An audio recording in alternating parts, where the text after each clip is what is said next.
¿Alguna vez ha notado que algo que parecía muy sólido, después se desvaneció por completo? Bienvenidas y bienvenidos a su canal de espiritualidad y salud mental. En este tercer capítulo Todo es vacuidad del libro Cómo saber si no eres budista, exploramos la idea de que todo en la vida es vacuidad. Desde nuestras posesiones materiales hasta nuestras relaciones personales, ¿realmente tienen algún significado o son solo ilusiones pasajeras? Escuchémoslo. 3. Todo es vacuidad. Poco después de la iluminación de Siddhartha, sus palabras, conocidas hoy en día como Dharma, empezaron a diseminarse por todos los caminos de la India, trascendiendo el sistema de castas e interesando tanto a ricos como a pobres.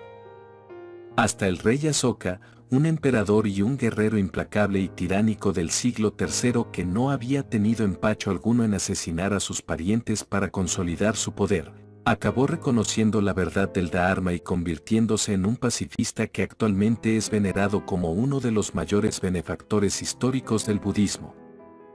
Gracias al patrocinio de personas como Asoka, el Dharma acabó trascendiendo las fronteras de la India y propagándose en todas direcciones. Durante el primer milenio antes de Cristo nació, en la aldea tibetana de Kyanasa, ubicada a unos 10.000 kilómetros de Bodh Gaya, otro ser humano extraordinario. Después de una infancia terrible y de haber aprendido la magia negra, este atribulado joven asesinó, en un acto de venganza, a decenas de miembros de su familia y a sus vecinos. Luego huyó de su hogar y acabó conociendo a un granjero llamado Marpa, un gran maestro del Dharma y traductor que enseñaba la naturaleza de la existencia y el camino legado por Siddhartha. El joven experimentó entonces una gran transformación y llegó a ser conocido como Milarepa, uno de los santos más respetados del actual Tíbet, cuyos relatos y canciones siguen inspirando a centenares de miles de personas y cuyo legado se ha transmitido ininterrumpidamente desde entonces de maestro a discípulo y de generación en generación. Milarepa enseñó a sus discípulos que las palabras de Siddhartha no son como otras filosofías que leemos para estimularnos o por mero placer y dejamos luego olvidadas en una estantería. El Dharma, por el contrario, es perfectamente aplicable a nuestra vida cotidiana. Entre la primera generación de discípulos de Milarepa se hallaba un brillante erudito llamado Rechumpa quien, desoyendo las indicaciones del maestro de que la práctica era más importante que el estudio de los textos, se empeñó en viajar a la India para aprender en una de las instituciones filosóficas budistas más respetadas de la época. De hecho, Rechumpa estudió diligentemente con muchos grandes eruditos y santos indios, y cuando, al cabo de muchos años, regresó a el Tíbet, su viejo maestro Milarepa fue a darle la bienvenida a una planicie pelada. Después de intercambiar saludos y de hablar durante un tiempo de los estudios realizados, se desató una violenta granizada. Como no había lugar alguno bajo el que guarecerse, Milarepa, viendo en el suelo un cuerno de yak, se aprestó a refugiarse en su interior sin que, para ello, el cuerno se hubiese hecho más grande ni Milarepa se empequeñeciese. Desde su seco refugio, Milarepa entonó entonces una canción que le decía a Rechumpa que, dentro de ese cuerno, todavía había espacio suficiente para que, en él, pudiera refugiarse quien hubiese realizado la naturaleza de la vacuidad. El lector puede considerar esa historia como un simple cuento de hadas o, en el caso de ser crédulo, como un ejemplo del dominio de la magia del yogui tibetano. Pero, como veremos, no es una ni una cosa ni la otra. La comprensión de la vacuidad. Al vencer a Mara y a su ejército, Siddhartha realizó la vacuidad inherente de todo cuanto existe y comprendió que todo lo que vemos, escuchamos, sentimos, imaginamos y sabemos no es más que vacuidad a la que atribuimos o etiquetamos una cierta veracidad. La actividad de etiquetado que nos lleva a percibir el mundo como verdadero es la consecuencia de un hábito individual o colectivo en el que todos incurrimos. La fuerza del hábito es tan intensa y nuestra idea de la vacuidad tan poco atractiva que son muy pocos los que anhelan una realización como la de Siddhartha. Por eso vagamos por la vida como viajeros perdidos en el desierto atisbando frondosos oasis en la lejanía. El oasis no es más que el reflejo del calor en la arena, pero la sed y la desesperación del viajero le llevan a verla como agua hasta que, apelando a las últimas fuerzas que le quedan, llega hasta ahí y acaba descubriendo que era tan solo un simple espejismo. Por más que nos consideremos personas cabales, sanas y educadas y no creamos estar tan desesperados, todos nosotros nos comportamos, al ver y sentir que todo existe, como ese explorador perdido. Buscamos la compañía, la seguridad, el reconocimiento y el éxito o, simplemente, la paz y la quietud.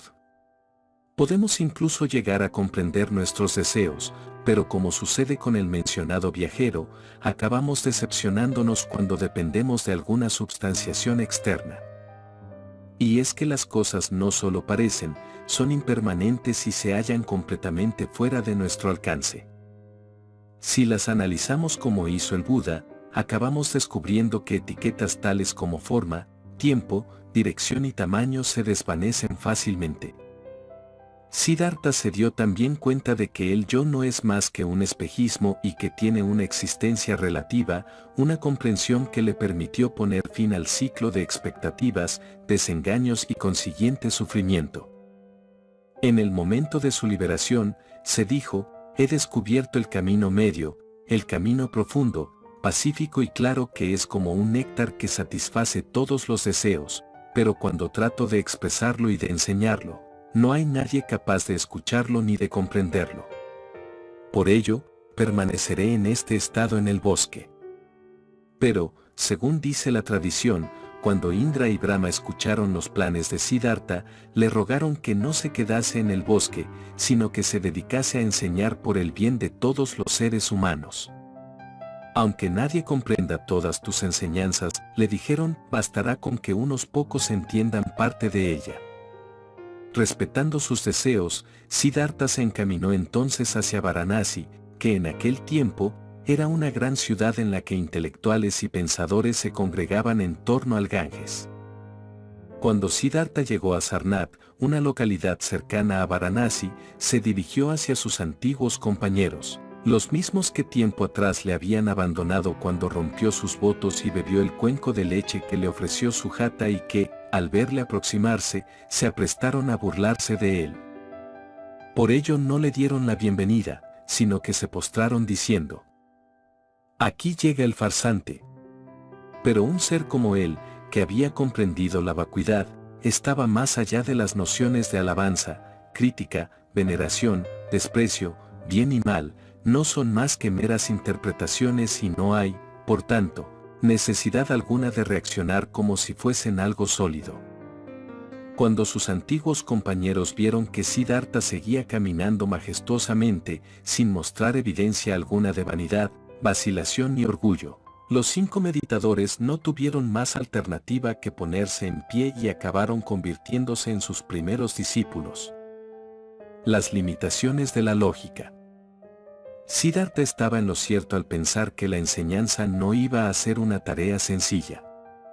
En un mundo movido por la codicia, el orgullo y el materialismo, la enseñanza de principios tan básicos como el amor, la compasión y el altruismo es muy difícil y más todavía lo es la enseñanza de la verdad última de la vacuidad.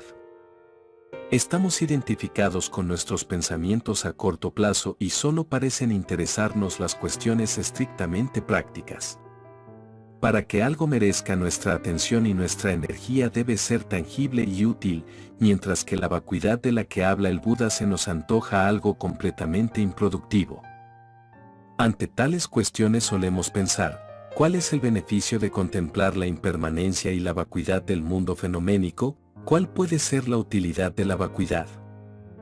Nuestra limitada razón nos proporciona una imagen de lo que tiene sentido y de lo que es inútil, y la vacuidad se encuentra más allá de todos esos límites. Es como si la idea de vacuidad no cupiera en nuestra cabeza, porque la mente humana opera basándose en un sistema lógico inadecuado, aunque también podamos apelar a otros muchos sistemas lógicos. Nos movemos como si miles de años de historia hubieran precedido a este instante, y si alguien nos dijera que toda la evolución de la humanidad ha sucedido en el tiempo que tardamos en tomarnos un sorbo de café, seríamos incapaces de entenderlo. De manera similar, cuando leemos en las enseñanzas que un día en el infierno equivale a 500 años, creemos que estas figuras religiosas están tratando simplemente de asustarnos y someternos. Basta, sin embargo, para darnos cuenta de ello, con recordar que una semana de vacaciones con nuestros seres queridos pasa tan rápidamente como un chasquido de los dedos, mientras que, por otra parte, una noche en la prisión con un asesino parece no acabar nunca. Contemplada desde esta perspectiva, nuestra idea del tiempo no es tan estable como parece. Algunos de nosotros podemos tolerar un atisbo de lo desconocido en nuestro sistema de pensamiento, abriendo un espacio para cuestiones tales como la clarividencia, la intuición, el mundo de los espíritus, el alma gemela, etc., pero la inmensa mayoría solo confía en la lógica del tipo blanco o negro científicamente demostrada. Unos pocos pueden tener el coraje o la habilidad de ir más allá de las convicciones y, en la medida en que su visión no sea demasiado escandalosa, podrían ser capaces de convertirse en artistas como Salvador Dalí. Hay unos pocos yogis que van deliberadamente un paso más allá de lo convencionalmente aceptado y son venerados como locos divinos. Pero cuando uno trasciende realmente las fronteras aceptadas y se sumerge de lleno en la vacuidad, los demás no tardan en considerarle como alguien anormal, irracional o loco. Pero Siddhartha no era nada irracional. Él solo subrayaba las limitaciones del pensamiento convencional y racional. Nosotros no podemos ni tampoco queremos comprender lo que se encuentra más allá de los límites a los que estamos acostumbrados. Es mucho más operativo trabajar con el concepto lineal de ayer, hoy y mañana que decir que el tiempo es relativo. Nosotros no estamos programados para pensar. Puedo meterme dentro de ese cuerno de Jack sin cambiar mi forma ni mi tamaño, ni podemos romper nuestros conceptos de pequeño y grande. Por eso nos circunscribimos de continuo a las visiones estrechas y seguras que se han transmitido de generación en generación. Pero cuando las examinamos con más detenimiento, todas esas visiones se revelan insostenibles. Así, por ejemplo, el concepto de tiempo lineal en el que tanto confiamos no explica el hecho de que el tiempo no tenga comienzo ni final. Con esta razón que, en el mejor de los casos, es imprecisa, medimos o etiquetamos las cosas como realmente existentes. En este sentido, la función, la continuidad y el consenso desempeñan un papel fundamental. Creemos que si algo cumple con determinada función, la mano, por ejemplo, parece servir para sostener este libro, debe existir en un sentido válido, permanente y último. La simple imagen de la mano no funciona del mismo modo, razón por la cual sabemos que, en realidad, no es una mano. De manera parecida, si algo parece tener continuidad, si ayer, por ejemplo, vimos una montaña y hoy todavía seguimos viéndola, concluimos que es real y que también la veremos mañana y pasado mañana. Cuando, por otra parte, los demás confirman que ven lo mismo que vemos nosotros, estamos más seguros de la existencia de todas esas cosas. Obviamente, nosotros no nos movemos racionalizando, confirmando, ni etiquetando conscientemente la verdadera existencia de las cosas. Este es un libro que existe y que se ve sujetado por unas manos también existentes. Sino que operamos de manera subconsciente confiando en la existencia del libro, lo que afecta al modo en que pensamos y sentimos en todos y cada uno de los instantes que configuran nuestra vida cotidiana. Solo en contadas ocasiones, cuando contemplamos el espejo o reconocemos un espejismo, nos damos cuenta de que algunas cosas son meras apariencias. No hay carne ni sangre en el espejo, como tampoco hay agua en el espejismo. Nosotros sabemos que las imágenes del espejo no son reales y que están despojadas de toda existencia inherente. Y este tipo de comprensión puede ir mucho más allá, pero solo en la medida en que lo permita nuestra mente racional. Frente a la idea de que un hombre quepa dentro de un cuerno de Jack sin cambiar de tamaño, disponemos de unas pocas alternativas. Podemos ser racionales y refutarla aduciendo simplemente su imposibilidad. Podemos apelar a la creencia mítica en la brujería o en la devoción ciega y decir, sí.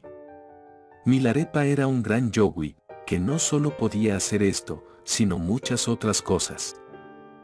En cualquiera de los casos, sin embargo, nuestra visión está distorsionada, porque la negación es una forma de subestimación, mientras que la fe ciega, por su parte, es una forma de sobreestimación. El río de ayer. Aceptar la parcialidad de la lógica. La infatigable contemplación de Siddhartha le permitió advertir claramente los errores de las modalidades convencionales de valoración, racionalización y etiquetado. Es evidente que, hasta cierto punto, nuestro mundo parece funcionar basándose en estas convenciones. Cuando los seres humanos afirmamos que algo realmente existe, queremos decir que no se trata de algo imaginario, sino real, probable, inmutable y no condicionado. Obviamente, también decimos que algunas cosas cambian.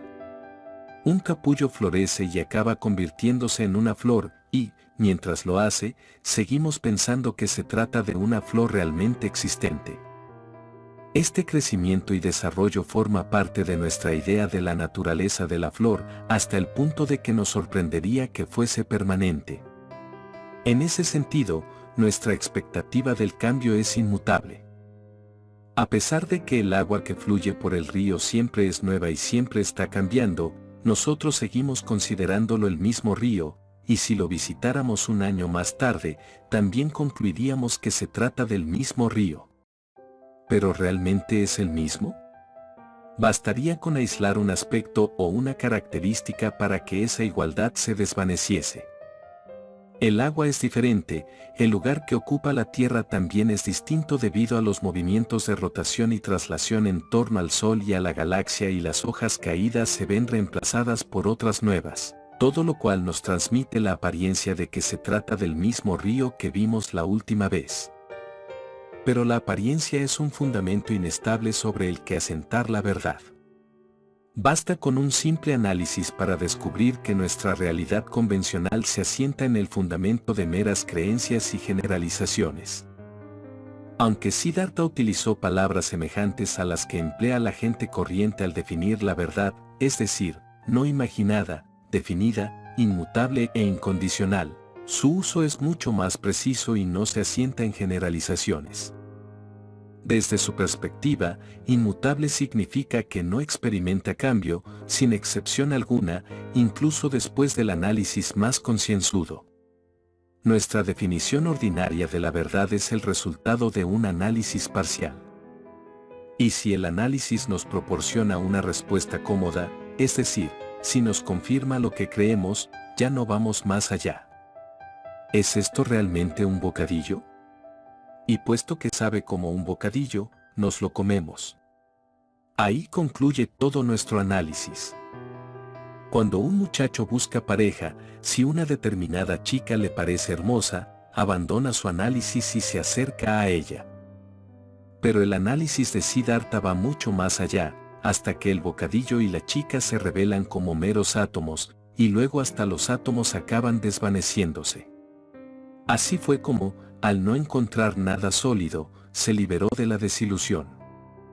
Siddhartha descubrió que el único modo de confirmar la verdadera existencia de algo consiste en demostrar que existe de manera independiente y libre de interpretación, fabricación o cambio. Para Siddhartha, todos los mecanismos aparentemente funcionales de nuestra supervivencia cotidiana, tanto físicos como emocionales y conceptuales, caen fuera de esa definición. Están compuestos de partes inestables e impermanentes y, en consecuencia, siempre están cambiando. Nosotros podemos entender esta afirmación en el mundo convencional. Podemos, por ejemplo, decir que nuestro reflejo en el espejo no existe realmente porque depende de que estemos de pie frente a él. Si realmente fuese independiente, habría en él un reflejo, aunque no tuviéramos rostro. De manera parecida, no hay nada que exista con independencia de muchas otras causas y condiciones. Cuando contemplamos un anillo de fuego no tenemos problema alguno en entender las condiciones de su creación. Y aceptamos que, en la medida en que se presentan todas las condiciones de las que depende, es realmente un anillo de fuego, al menos, por ahora. Pero ¿por qué no pensamos lo mismo acerca del libro que sostenemos entre las manos o acerca de la cama sobre la que estamos acostados? Parece un libro, los demás lo ven como un libro y funciona como un libro, pero, cuando lo analizamos con más detenimiento, resulta evidente que también podemos decir que es así por ahora. Todo lo que percibimos a lo largo de nuestra vida es meramente provisional. Las cosas parecen existir durante este instante y no tenemos el coraje ni la voluntad de verlo de ese modo. Y puesto que no tenemos la inteligencia para ver las cosas como partes, nos las apañamos para verlas como una totalidad. Si despojamos a un pavo real de todas sus plumas, ya no nos sorprenderá, pero no parece que estemos dispuestos a ver el mundo de este modo. Es como si estuviéramos acurrucados en la cama, levemente conscientes de estar soñando y no quisiéramos despertar, o como si viésemos un hermoso arco iris y temiésemos acercarnos por miedo a que se desvanezca. La renuncia de la que hablan los budistas consiste en tener la valentía de despertar y analizar lo que realmente ocurre. Contrariamente a lo que suele suponerse, la renuncia budista no tiene nada que ver con austeridad y la autoflagelación. Siddhartha tuvo la valentía de ver que toda nuestra existencia no son más que etiquetas atribuidas a fenómenos inexistentes y de ese modo despertar. Buda no era masoquista. Quienes poseen una idea muy vaga de las enseñanzas del Buda, opinan que los budistas niegan la felicidad y solo piensan en el sufrimiento. Esas personas creen que los budistas, que son puros y mesurados, rechazan la belleza y el disfrute físico como tentaciones. Pero, en realidad, la enseñanza del Buda no tiene prejuicio alguna contra la belleza y el disfrute siempre y cuando no acabemos creyendo en la verdadera existencia de todas esas cosas. Siddhartha tenía un discípulo lego, un guerrero muy astuto llamado Manjushri. Entre los discípulos de este había un monje muy diligente y respetado que solía practicar la llamada meditación sobre la fealdad. Un método muy útil para aquellos que están desorientados y atrapados en la pasión y que consiste en visualizar a los seres humanos compuestos por venas, cartílagos, intestinos, etc. Un buen día, Manjushri decidió probar al monje empleando, para ello, sus poderes sobrenaturales, asumió la forma de una hermosa ninfa y se presentó ante él dispuesto a seducirlo. Durante un tiempo, el buen monje se mantuvo impasible y sin mover un solo músculo, pero Manjushri era muy seductor y el monje no tardó en caer bajo su hechizo. El monje, decepcionado porque, durante sus muchos años de meditación, había permanecido impávido ante algunas de las mujeres más hermosas del país, emprendió la huida, pero la ninfa Manjushri corrió tras él y le hizo caer al suelo. Viéndola aproximarse, el monje cerró los ojos y pensó, esta hermosa mujer está a punto de abrazarme. Pero al ver que no ocurría nada, abrió finalmente los ojos y, en lugar de la ninfa, vio a Manjushri riendo. Creer en la hermosura no es más que un concepto, dijo. Aferrarte a ese concepto te ata y te encarcela. Pero lo mismo sucede cuando crees en la fealdad.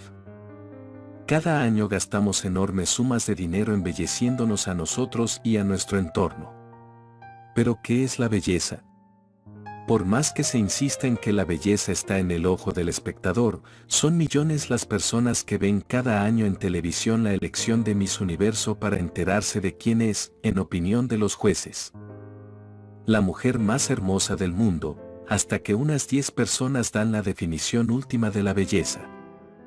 Obviamente, siempre hay quienes disienten, puesto que ese certamen soslaya a las hermosas aborígenes de Papúa Nueva Guinea y a las elegantes mujeres africanas que adornan con collares sus elongados cuellos. Si Siddhartha contemplase esos concursos, su visión al respecto sería completamente diferente.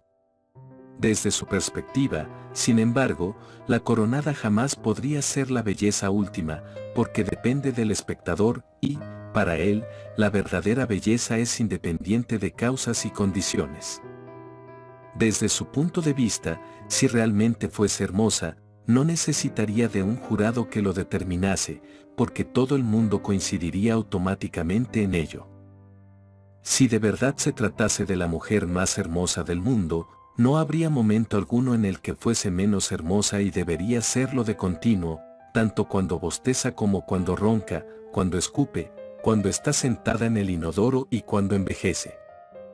En lugar de ver a una concursante más o menos hermosa que las demás, Siddhartha las vería a todas despojadas tanto de fealdad como de hermosura.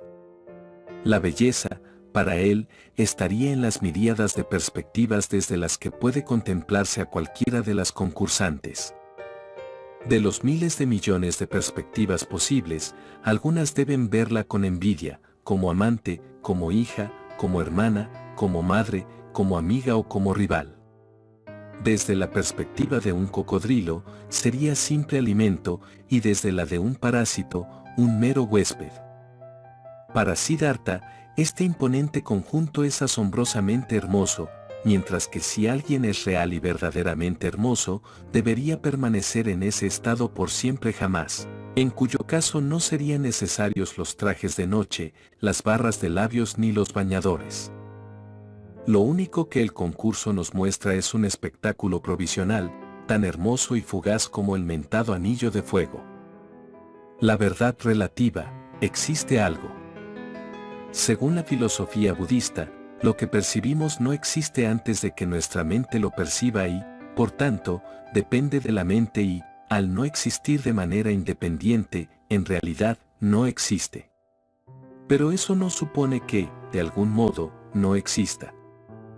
A fin de cuentas, los budistas consideran al mundo percibido como una verdad relativa, una verdad medida y etiquetada por nuestra mente ordinaria. Solo podríamos calificarla como verdad última si no fuese un mero producto fabricado por nuestra imaginación y completamente ajeno a cualquier interpretación. Aunque Siddhartha realizase la vacuidad, esta no es el fruto de una revelación, ni una teoría desarrollada para ayudar a las personas a ser felices. Independientemente de que Siddhartha la enseñase o no, la vacuidad siempre ha sido la vacuidad, aunque, paradójicamente, no podamos decir que siempre ha sido porque, al carecer de forma, está más allá del tiempo. Tampoco podemos considerar la vacuidad como la negación de la existencia, porque, para negar algo, debemos admitir la existencia de algo que pueda ser negado. La vacuidad no pone fin a nuestra experiencia cotidiana. Siddhartha jamás dijo que en lugar de lo que percibimos, exista algo espectacular, mejor, más puro o más divino. Él no era, en modo alguno, un anarquista que refutase la apariencia o la funcionalidad de la existencia mundana. Él no estaba negando la apariencia del arco iris ni la existencia de la taza de té. Pero el hecho de que podamos disfrutar de nuestra experiencia tampoco presupone su existencia. Lo único que Siddhartha afirmaba es la necesidad de examinar nuestra experiencia y considerar la posibilidad de que no sea más que un sueño, otra ilusión provisional. Si alguien le pidiera que moviese sus brazos y volara, usted respondería: no puedo hacerlo, porque, en nuestra experiencia física del mundo relativo, es imposible volar, como también lo es refugiarnos dentro de un cuerno de yak. Pero supongamos ahora que, mientras duerme, sueña que está volando. Si alguien, pues, le dijera, en el sueño, que los seres humanos no pueden volar, usted respondería: sí. Yo sí que puedo. ¿Acaso no lo ves? Y se alejaría volando. Siddhartha estaría de acuerdo en ambos casos, porque uno no puede volar cuando está despierto, pero sí que puede hacerlo cuando duerme. Y las razones para ello dependen de la presencia o ausencia de ciertas causas y condiciones, ya que una condición necesaria para poder volar es estar soñando. Por eso, cuando no está soñando, no puede volar y sí que puede hacerlo en caso contrario. Si sueña que está volando y, cuando está despierto, sigue creyendo que puede volar, se encontrará con un problema, porque puede caer y llevarse una gran decepción. Según Siddhartha, por más que, en el mundo relativo, estemos despiertos, seguimos sumidos en la ignorancia, una forma de sopor semejante al que adormeció a los cortesanos de palacio la noche en que abandonó su existencia anterior. En presencia de las adecuadas causas y condiciones, todo puede aparecer, pero en su ausencia, toda apariencia se desvanece. Considerando nuestra experiencia de este mundo como un sueño, Siddhartha descubrió que el hábito de fijarnos en las apariencias del mundo relativo y onírico y de verlas como realmente existentes, nos ata al círculo incesante del dolor y la ansiedad. En tal caso, estamos en un sueño profundo, hibernando como el gusano de seda en su capullo. Y partiendo de nuestras proyecciones, de nuestra imaginación, de nuestras esperanzas, de nuestros miedos y de nuestras ilusiones, hemos creado una realidad. De este modo, el capullo que debía protegernos ha acabado convirtiéndose en algo excesivamente sólido. Nuestras imágenes son tan reales que acabamos atrapados en ellas, pero podemos liberarnos dándonos cuenta de que todo eso solo existe en nuestra imaginación. Hay infinitas formas de despertar de ese sueño. Hasta sustancias como el peyote o la mescalina pueden proporcionarnos una idea vaga de la naturaleza ilusoria de lo que llamamos realidad. Pero una droga jamás puede proporcionarnos el despertar completo, aunque solo sea porque tal despertar dependería de una sustancia externa y volvemos a dormirnos apenas se desvanecen sus efectos. Lo único que necesitamos para despertar de una pesadilla es darnos cuenta de que estamos soñando. Y la chispa que dispara ese atisbo puede proceder del mismo sueño. Basta con que ocurra algo anómalo en el sueño para que uno se dé cuenta de que está durmiendo. El peyote y la mescalina pueden alentar una comprensión efímera que ponga de relieve el poder de la mente y la imaginación. Las alucinaciones nos ayudan a reconocer provisionalmente lo tangibles y verosímiles que pueden llegar a ser las ilusiones. Pero esas sustancias no están disponibles porque solo proporcionan una experiencia artificial que puede acabar dañando nuestro cuerpo. Deberíamos, en lugar de ello, aspirar a despertar de una vez por todas, sin depender de ninguna influencia externa. Las cosas son mucho más interesantes cuando la realización procede de nuestro interior. Lo que realmente se precisa es despertar de nuestras pautas, de nuestras imágenes y de nuestra codicia habitual. El entrenamiento de la mente y la meditación son las formas más rápidas, seguras y eficaces de avanzar en este sentido. Como dijo el mismo Siddhartha, tú eres tu propio maestro.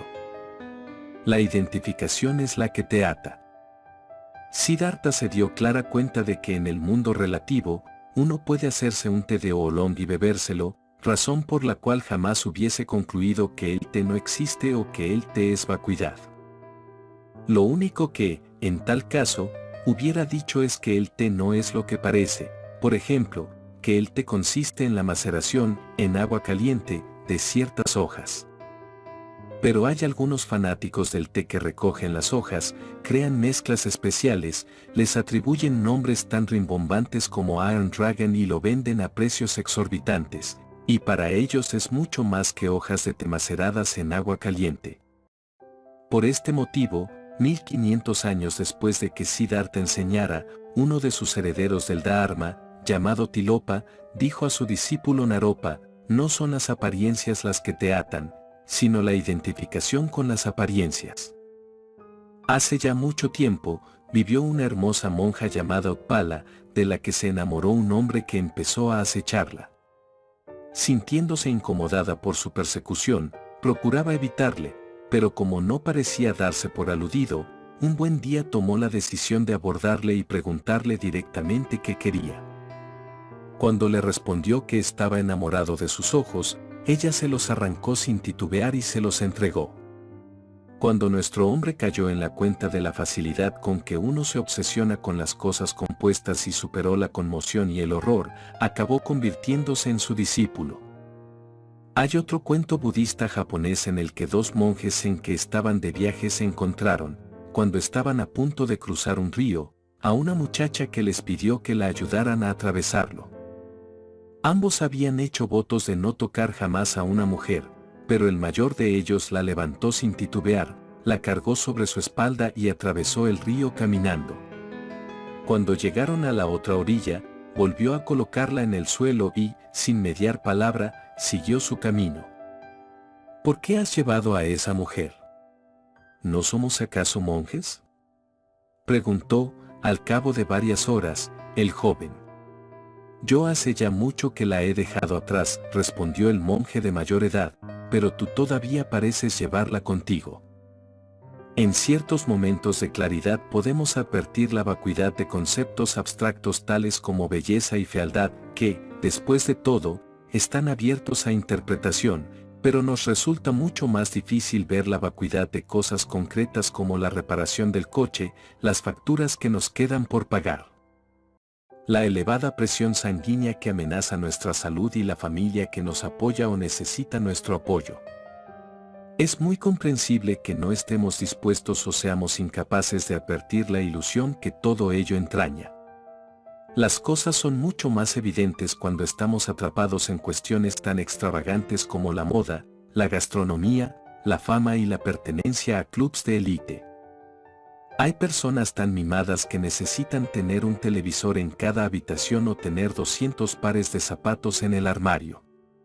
Comprar un par de Nikes o un traje de Giorgio Armani en una elegante tienda va mucho más allá de la necesidad práctica de supervivencia, y hay quienes llegan incluso a pelearse por un bolso.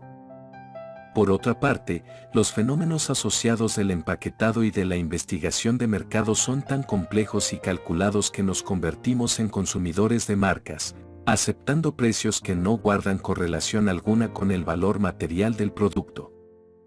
La gente suscribe tanto este punto de vista que, para los amantes de la imagen de Louis Vuitton, resulta muy difícil entender la falta de esencia de su obsesión por un bolso de cuero y, mucho menos todavía, la falta de esencia del mismo bolso.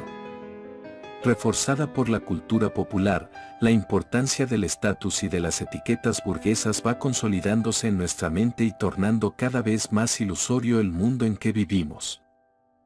Además de depender de los coleccionistas de facturas y de los genios del marketing, también nos vemos empujados por sistemas políticos, como la democracia y el comunismo, conceptos tan abstractos como los derechos del individuo y actitudes morales como el antiaborto y el derecho a morir dignamente.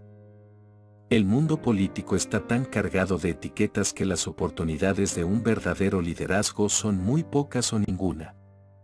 Los seres humanos hemos experimentado con diferentes tipos de liderazgo, pero aunque cada uno de ellos tenga sus ventajas, no por ello hemos dejado de sufrir. Quizás sea cierto que haya políticos realmente íntegros, pero si quieren ganar las elecciones, deben adscribirse, por más que la cuestión no les interese lo más mínimo, al bando de quienes defienden los derechos de los homosexuales o de quienes afirman lo contrario. Con demasiada frecuencia estamos predispuestos a amoldarnos a lo que piensa la mayoría, aunque se trate de una postura absurda, para acomodarnos a este mundo, llamado democrático. Hace ya mucho tiempo que en un país atormentado por la sequía, un respetado adivino predijo que al cabo de 7 días, finalmente llovería, algo que, para algarabía general, acabó ocurriendo. Luego predijo una lluvia de joyas que nuevamente se cumplió, despertando la alegría y la prosperidad de todo el mundo. A continuación predijo que 7 días más tarde, volvería a llover, pero que, en esa ocasión, se trataría de una lluvia maldita que enloquecería a cualquiera que la bebiera.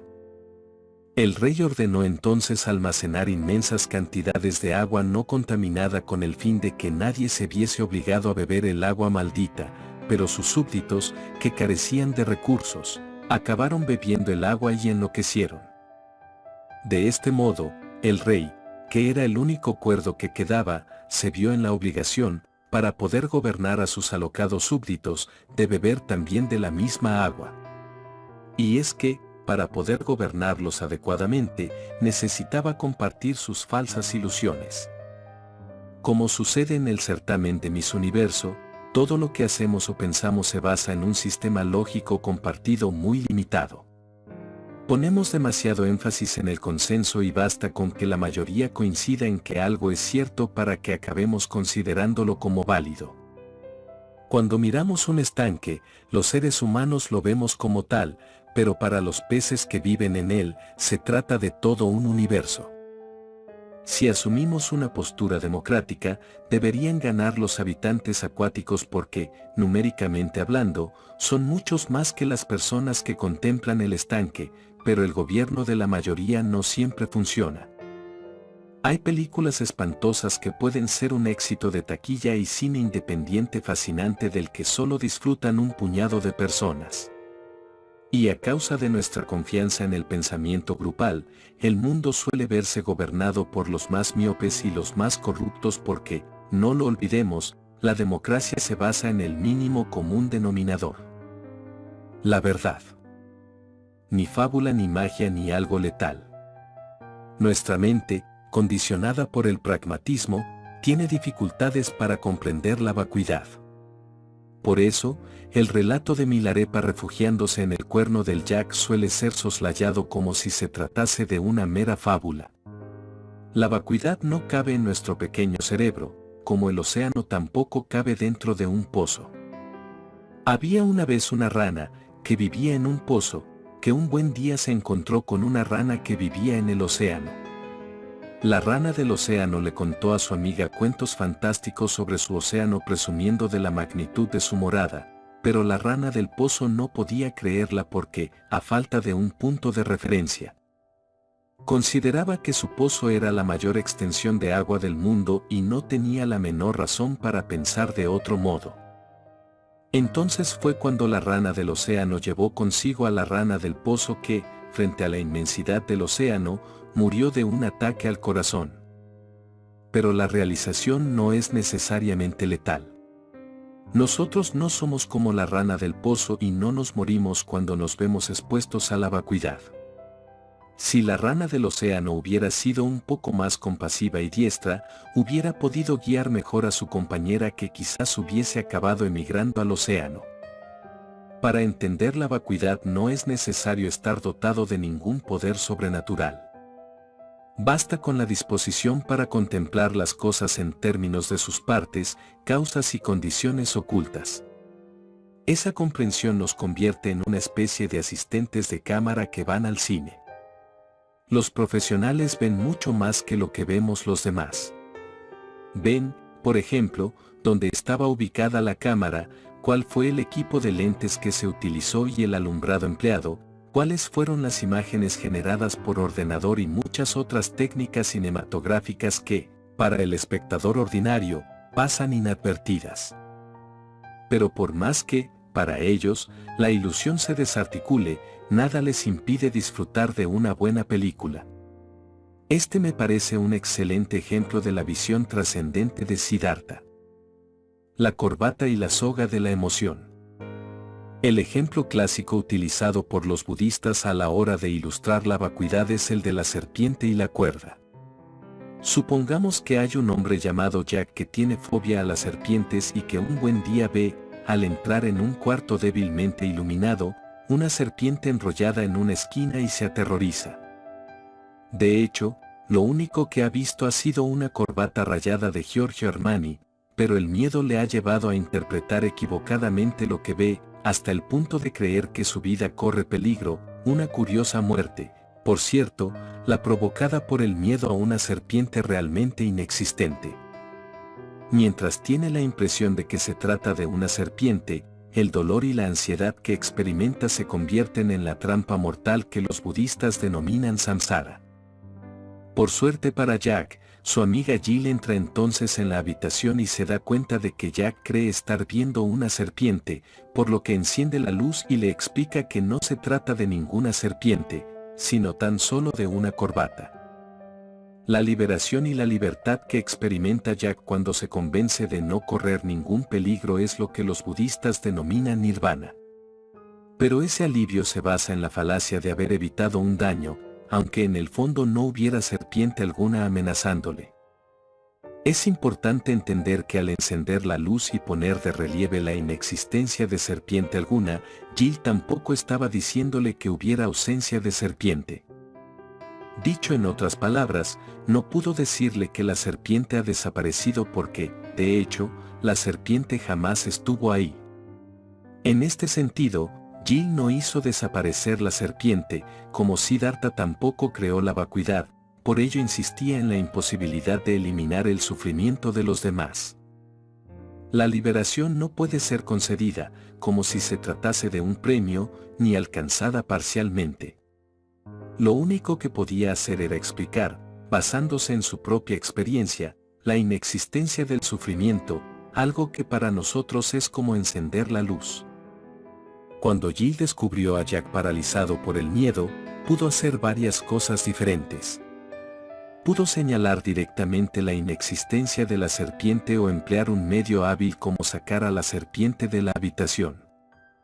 Pero si Jack se sentía tan aterrorizado que, aun con la luz encendida, era incapaz de diferenciar la serpiente de la corbata y, sobre todo, si Jill no hubiese sido lo suficientemente diestra, podría haber acabado empeorando todavía más las cosas. Si, por ejemplo, hubiese movido la corbata frente al rostro de Jack, este podría haber muerto de un ataque al corazón, pero si, por el contrario, hubiese sido lo suficientemente hábil y se hubiese dado cuenta de que Jack se hallaba bajo los efectos de una ilusión, podría haber dicho, sí. Veo la serpiente, y sacarla cuidadosamente de la habitación para que Jack se sintiera seguro. Tal vez entonces, cuando se hubiese relajado, habría podido acompañarle amablemente fuera y mostrarle que nunca hubo serpiente alguna. Si Jack no hubiera entrado en la habitación o si no se hubiera equivocado, el episodio entero no hubiera existido. Pero puesto que ve una serpiente y se queda paralizado por el miedo, quiere una forma de escapar. Las enseñanzas de Siddhartha nos proporcionan un camino para tal liberación. A veces, se conoce al Dharma como un camino santo, aunque estrictamente hablando no haya, en él, divinidad alguna. Un camino es un método o una herramienta que nos conduce desde un lugar hasta otro y, en el caso que nos ocupa, desde la ignorancia hasta la ausencia de ignorancia.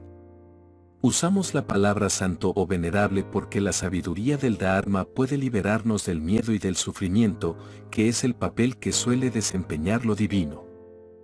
Nuestra experiencia cotidiana está llena de incertidumbres, alegrías, ansiedades y emociones ocasionales que se enrollan a nosotros como si de una serpiente se tratara. Nuestras esperanzas, nuestros miedos, nuestras aspiraciones y nuestra histeria establecen la oscuridad y las sombras que crean las condiciones adecuadas para que aparezca la ilusión de la serpiente.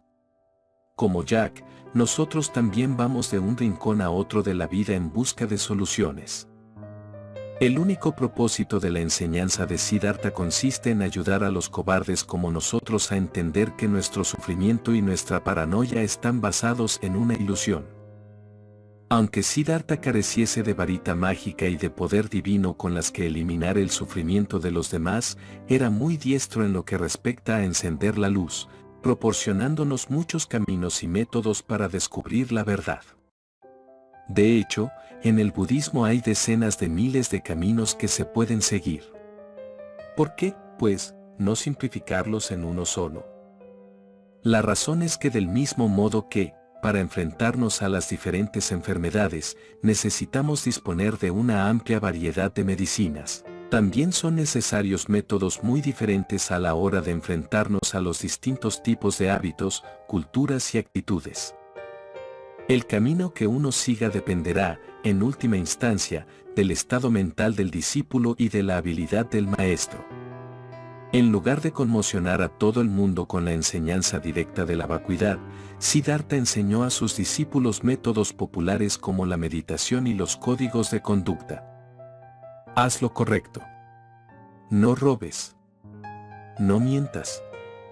Y, por ello mismo, también prescribió, dependiendo de la naturaleza del discípulo, diferentes niveles de renuncia y austeridad, desde afeitarse la cabeza hasta abstenerse de comer carne.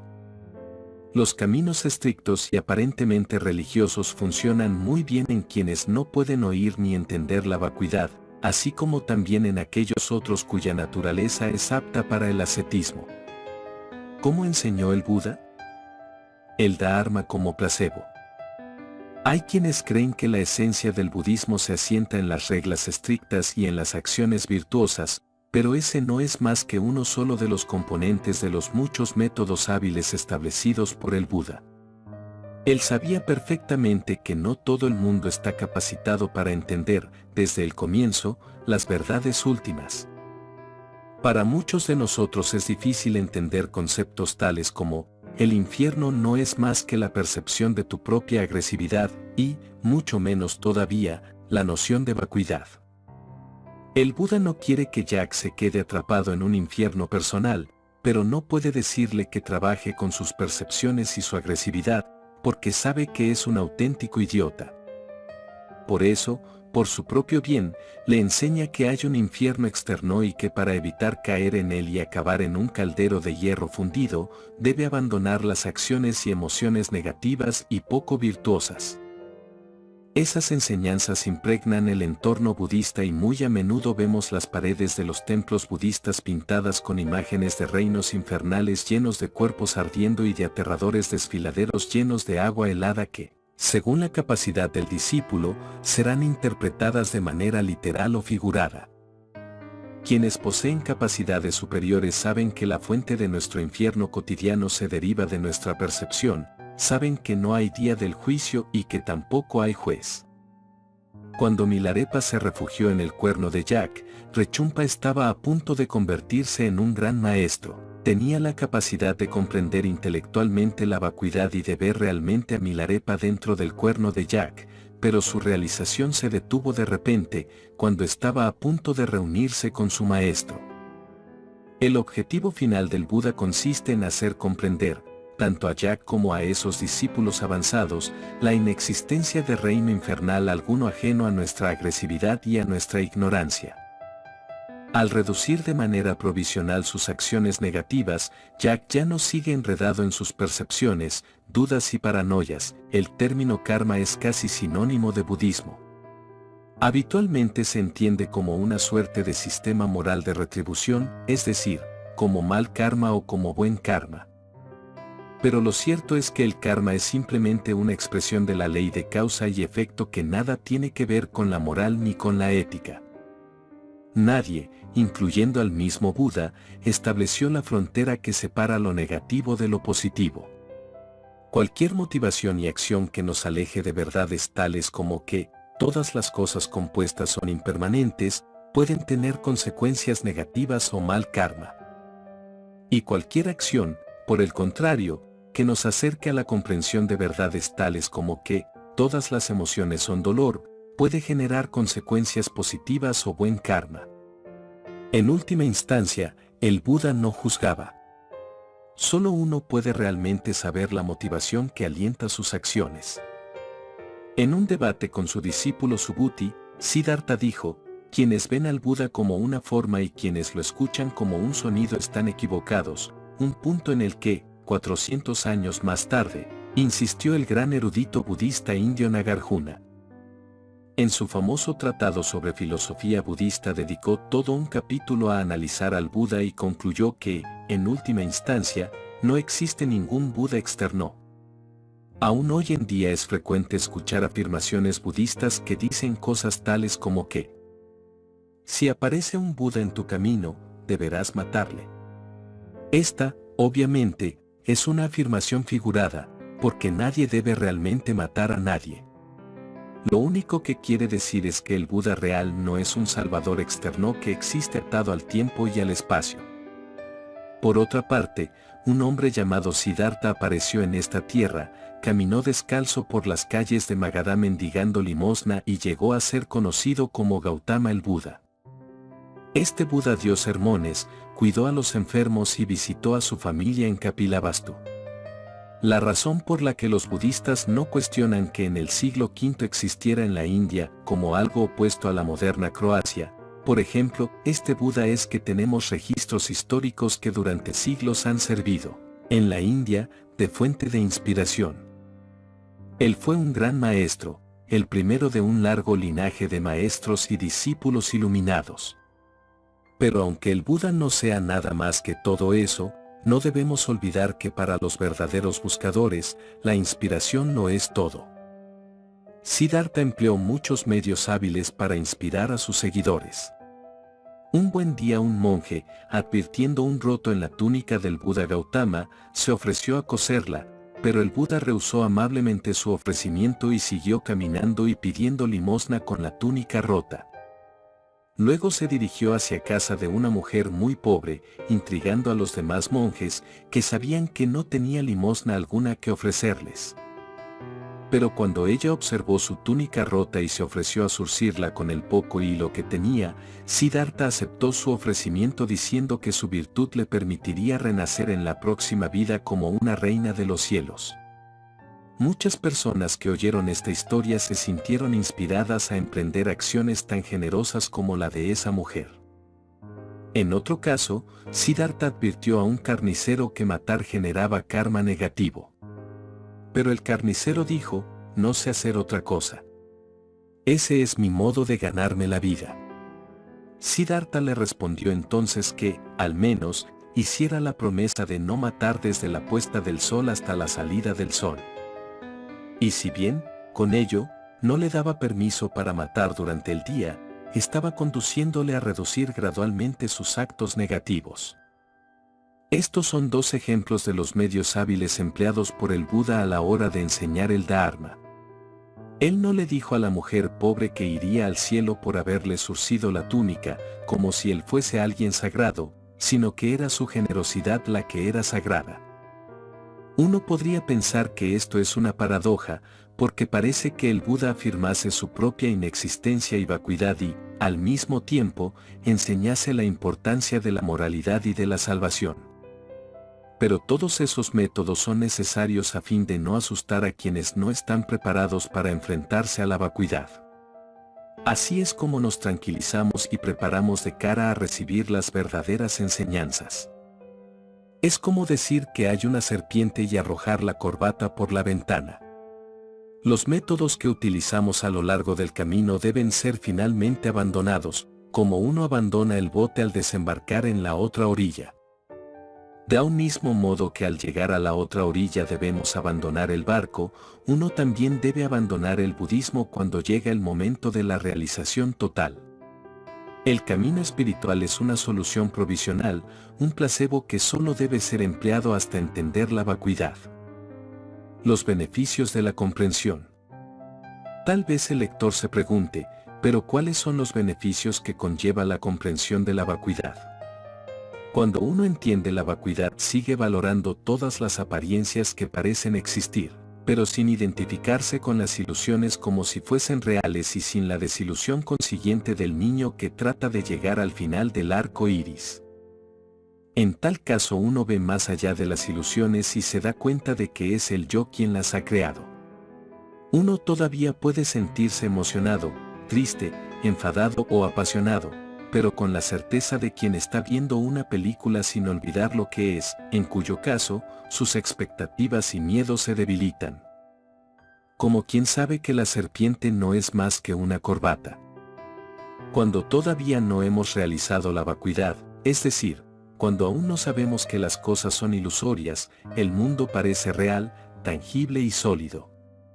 Y, del mismo modo, nuestros miedos y nuestras expectativas también parecen muy sólidos e incontrolables. Si, por ejemplo, usted cree en la familia, tendrá la expectativa arraigada de que sus padres le cuidarán, una confianza que no deposita en la persona que acaba de conocer, porque esa persona no tiene con usted ninguna obligación. La comprensión de la vacuidad nos permite advertir la interdependencia de todos los fenómenos y abre así un espacio para la relación. Así pues, en la medida en que uno empieza a ver las distintas experiencias, presiones y circunstancias moldeadas por sus padres, sus expectativas al respecto cambian y disminuye la desilusión. Y, de igual forma, la comprensión de la interdependencia permite a los padres reducir las expectativas que depositan en sus hijos, lo que suele interpretarse como amor. Sin esa comprensión, las expectativas y exigencias pueden acabar sofocando incluso las mejores intenciones de amar y cuidar de nuestros hijos. De manera parecida, cuando uno comprende la vacuidad, pierde interés y desarticula las trampas y creencias erigidas por la sociedad, como los sistemas políticos, la ciencia y la tecnología, la economía global, la sociedad libre y las Naciones Unidas. Entonces es como un adulto que ha dejado de interesarse por los juegos de niños. Durante muchos años había confiado en esas instituciones y había creído que podían triunfar donde habían fracasado los sistemas del pasado. Pero no, por ello, el mundo se ha convertido en un lugar más tranquilo, agradable y seguro. Con todo esto no estoy abogando por un alejamiento de la sociedad. Comprender la vacuidad no significa pasar de todo. Entonces es, muy al contrario, cuando aparece un sentimiento auténtico de responsabilidad y compasión. Si Jack está gritando y montando un escándalo pidiendo que dejen de meter serpientes en su casa y usted sabe que se debe a una mera ilusión, puede empatizar más fácilmente con él. Tal vez los demás no sean tan clementes, pero usted puede encender, en un intento de ayudarle, algunas luces. En ese momento, todavía puede luchar por los derechos individuales, trabajando y militando en el sistema, pero cuando la situación cambia, ya sea a favor o en contra, está preparado. Ya no cree ciegamente en la necesidad de materializar todos sus deseos y expectativas y tampoco está tan atrapado en los resultados. Con mucha frecuencia decidimos permanecer en la oscuridad. No podemos ver las ilusiones que creamos en nuestra vida cotidiana porque no tenemos el valor de romper la red en la que estamos atrapados. Pensamos que estamos bien o que, si seguimos adelante, no tardaremos en estarlo. Es como si hubiésemos entrado en un laberinto del que conocemos un solo camino y no quisiéramos aventurarnos a explorar otros, porque creemos que tenemos mucho que perder. Tenemos miedo de que si vemos el mundo desde la perspectiva de la vacuidad, podamos vernos expulsados de la sociedad, perder nuestra respetabilidad y, con ella, nuestros amigos, nuestra familia y nuestro trabajo. Pero el atractivo seductor del mundo ilusorio no nos sirve, porque también es algo construido. Continuamente nos vemos bombardeados por mensajes sobre jabones que nos hacen oler a rosas y por dietas milagrosas, como la Beach Diet. Mensajes que insisten en que la democracia es el único sistema de gobierno y que tal o cual vitamina nos hará más fuertes. Rara vez escuchamos más de una sola de las caras de la verdad, y en las contadas ocasiones en que lo hacemos, suele estar escrita en letra pequeña. Nadie ha visto todavía a George W. Bush yendo a Irak a decir algo así como que, la democracia de los Estados Unidos podrá o no funcionar en su país. Como los niños en el cine, estamos atrapados en la ilusión. De ahí se derivan toda nuestra vanidad, ambición e inseguridad. Nos enamoramos de las ilusiones que creamos y nos sentimos desproporcionadamente orgullosos de nuestra apariencia, de nuestras posesiones y de nuestros logros. En este sentido, es como si llevásemos una máscara y nos envaneciésemos de ella. Hubo una vez 500 monos, uno de los cuales se creía muy inteligente. Cierta noche, ese mono, viendo sobre la superficie del lago el reflejo de la luna, fue a despertar rápidamente a sus compañeros diciéndoles, la luna ha caído en el lago. Si conseguimos sacarla, seremos los héroes que han salvado a la luna. Al principio, los demás monos no le creyeron, pero cuando vieron lo que estaba ocurriendo con sus propios ojos, se aprestaron a salvarla. Para ello treparon todos a la rama de un árbol y, desde ahí, fueron descendiendo agarrándose a la cola de uno de sus compañeros. Pero cuando el último de ellos estaba a punto de coger la luna, la rama se rompió y todos cayeron al lago y, como no sabían nadar, empezaron a luchar con el agua, mientras veían cómo la imagen de la luna iba rompiéndose en pedazos al ritmo de las olas creadas por sus desesperados intentos de mantenerse a flote.